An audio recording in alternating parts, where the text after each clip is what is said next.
Hello everyone, and welcome to my Royal Family Politics channel. I hope everyone is having a wonderful day. Before we begin, please hit the subscribe button and give this video a thumbs up. King Charles allegedly makes an exception to the no PDA rule with one royal woman, and it's not Camilla, according to a body language expert. Too much public affection has traditionally been frowned upon by the royal family. Royals are expected to adhere to a number of etiquette norms, one of which is to avoid displaying excessive emotion in any situation, by making care to always touch each other consolingly, whether with a hand grip or a loving hand on the back. Prince Harry and Meghan Markle partly disrupted that cycle. While there is one royal woman he always welcomes a little tenderness from, and it's not his wife, Camilla Parker Bowles, King Charles ID has generally adhered to this norm. Zara Tindall, King Charles' niece, is always allowed to show her adoration. Even though Charles and Camilla don't frequently display their devotion for one another in public, Charles always receives a smile and a hug from his niece Zara Tindall.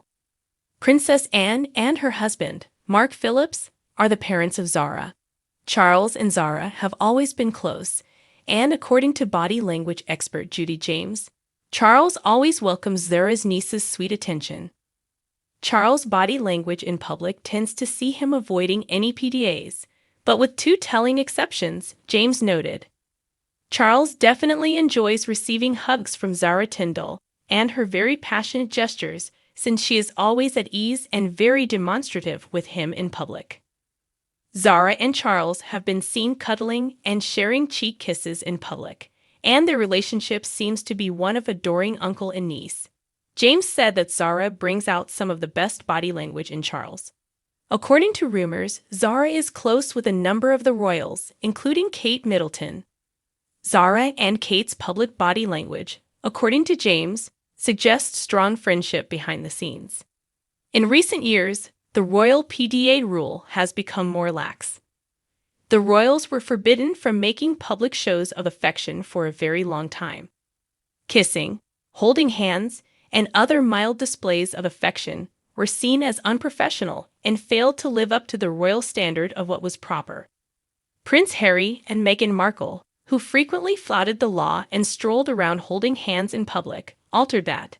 In moments of hardship, Harry would frequently place his hand on Meghan's back, and she would reciprocate for him.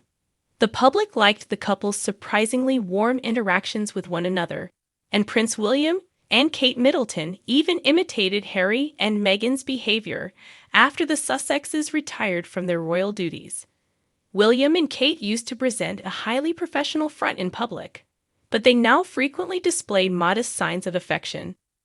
During public appearances, loving glances, playful caressing, and lots of giggles are now accepted between them, which has been pleasant for royal admirers who like watching the couple develop closer. The midsummer grounds at the King and Camilla's country estate are filled with memories. Although they spend the majority of their time in Clarence House, King Charles and Queen Camilla also enjoy weekend trips to their country home. Charles has always had a special place in his heart for Highgrove House, which is filled with heartfelt memorials to his ancestors throughout the house and the surrounding acres. Highgrove House is one of Charles and Queen Camilla's most prized possessions, along with the Birkhall Estate in Scotland, Clarence House in London, and Llynwermed in Wales.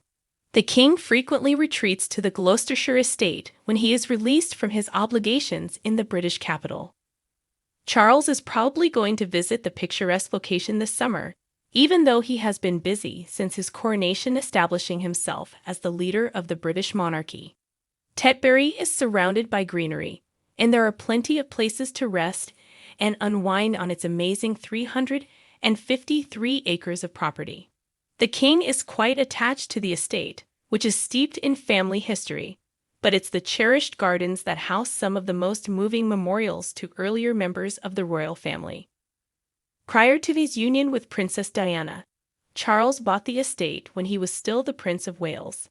The current king has made numerous home improvements over the years, set up an organic farm on the property, and even raised sons Prince William and Prince Harry on the rural estate.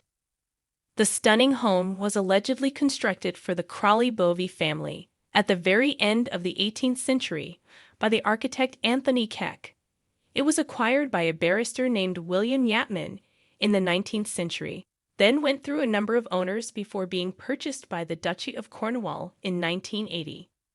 Highgrove House has a long history, but Charles' ancestors are remembered most fondly in the memories associated with the house. Princess Diana and the Queen Mother in particular. In a set of family photos published in 1986, Charles' first wife could be seen having fun in the yard with their sons in one particularly charming image. The adorable photo shows the former Princess of Wales spending time with Prince William and Prince Harry while they play on a slide and climbing structure that was previously part of the expansive gardens. Another image brought back a treasured memory for the family. Diana and Harry playing with a Shetland pony in a gated-off area of the estate's gardens. William and Harry continued to visit Highgrove House with their father even after Princess Diana passed away, creating more cherished family memories there.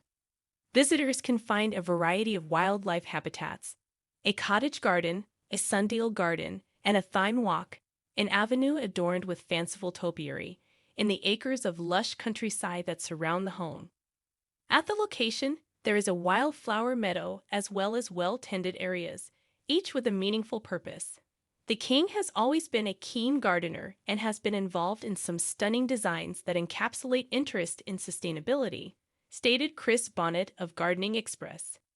With the help of his team, he spent more than 35 years developing Highgrove. As a result, it currently draws more than 40,000 visitors annually. He is also very hands-on. The roses, which Chris revealed are a tribute to earlier members of his royal family, are one of the garden's most remarkable elements. King Charles has worked on ideas for Clarence House and Highgrove, he claimed.